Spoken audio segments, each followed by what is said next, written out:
नमस्कार। आपने भाई भतीजावाद तो सुना ही होगा। हर जगह राजनीति में चलता है, राजकाज में चलता ही है भाई भतीजावाद।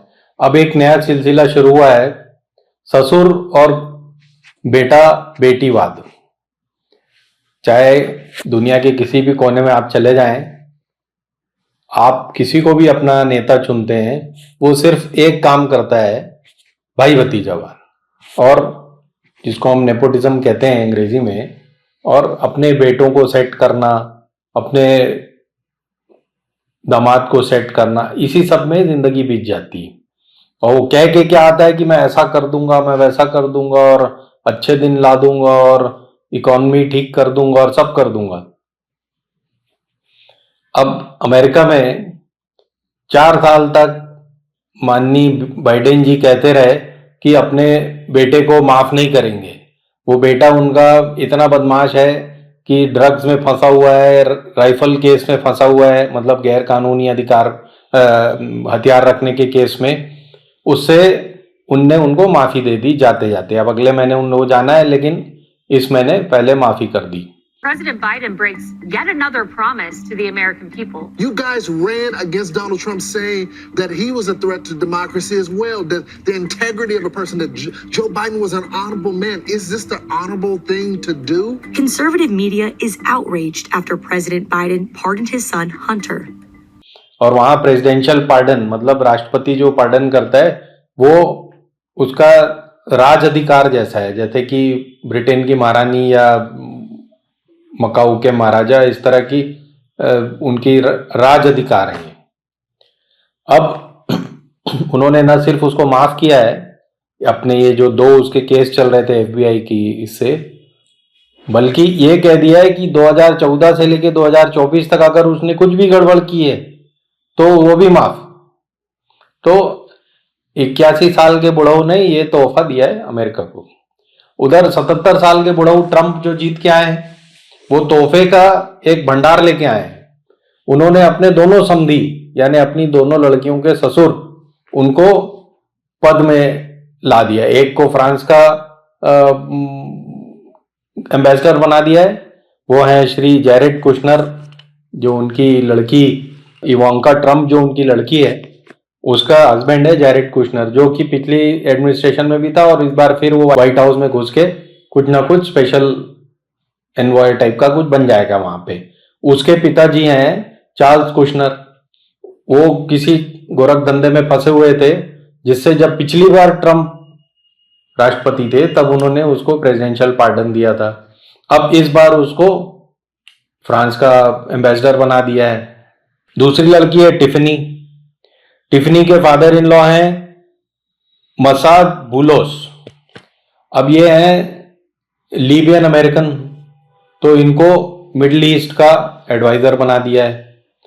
अब ये पद ऐसे हैं कि ये आपको हर जगह दुनिया में, आप कहीं भी चले जाओ, आपको प्रोटोकॉल मिलेगा घर पे आपको, यानी अमेरिका में आपको पूरी सहूलियतें मिलेंगी जो कैबिनेट मिनिस्टर को मिलती हैं, और इस तरह की। तो आप ये मत सोचिए कि हमारे जो ये बम्बैया हैं, माननीय शिंदे, सिर्फ यही डिमांड कर रहे हैं।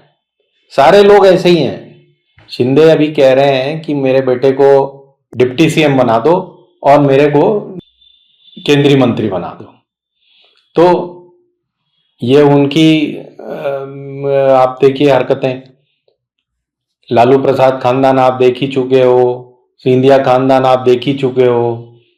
सिंधिया खानदान में सारे गद्दार जो इस देश को उन्होंने पिछले 100-150 साल से लूटा है, वो सारे गद्दार परिवार के लोग मंत्री रह चुके हैं, CM रह चुके हैं, केंद्रीय मंत्री रह चुके हैं, अभी भी हैं, और भारतीय जनता पार्टी के अध्यक्ष बनने में भी नाम चलता रहता है माता जी का। तो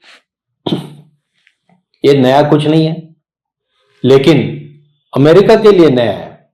वहां पे प्रेसिडेंशियल पार्डन इसलिए शुरू किया था कि कभी कोई बहुत अच्छा आदमी जघन्य अपराधी हो जाए तो उसको रोका जा सके, उसको मतलब पार्डन किया जा सके, उसे माफ किया जा सके। प्रोसेस इज द पनिशमेंट कहते हैं ना, मतलब जो आपकी छानबीन होती है, पूछताछ होती है, उसी में आपका पनिशमेंट हो जाता है। कोर्ट तो आपको बाद में पनिशमेंट देगी। तो ये कहानी जो है ये अब अमेरिका में छप गई है पूरी तरह से। वहां पर भी लोग अब इसी भाई भतीजावाद में चलेंगे। इससे पहले हम बिल क्लिंटन, हिलरी क्लिंटन को देख चुके हैं, लेकिन दोनों काबिल लोग थे और उनको उनकी पार्टी ने चुना था। बराक ओबामा के बाद उनकी पत्नी का नाम भी चल रहा था, लेकिन उन्होंने ये स्वीकार नहीं किया था। तो अब ये तय हो गया है कि वहां पर भी डायनेस्टिक पॉलिटिक्स चलती रहेगी आने वाले। जब इन लोग ने उसकी नींव रख दी है मजबूत, तो आगे आने वाले लोग तो जरूर करेंगे। तो देखते हैं ये रोग हमारे देश में और कितना फैलता है, क्योंकि हमारा देश ही इस पे चल रहा है। हर पार्टी, चाहे भाजपा हो, कांग्रेस तो है ही है, और सारे जितनी भी पार्टियां हैं, आरएलडी हो, आपकी समता पार्टी हो, कोई पार्टी हो, सब बाप बेटे, ससुर भौजाई इसी में चल रहे हैं। सिर्फ एक आदमी अपवाद कहा जा सकता है, वो है नीतीश कुमार, जिसने अपने बेटे को कभी नहीं बढ़ाया, पॉलिटिक्स में उसे नहीं जगह दी। कुछ हद तक ममता भी थी ऐसी, लेकिन उन्होंने अपने भतीजे को घुसेड़ के वो दौर भी पूरा कर दिया। तो देखते हैं कि इससे कौन बच पाता है। एक दूसरे पर कीचड़ उछालते रहते हैं ये लोग, लेकिन अंत में घुटना पेट की तरफ ही मुड़ता है, पीठ की तरफ नहीं मुड़ेगा। ये आप ध्यान रखें जब भी वोट देने जाएं। धन्यवाद।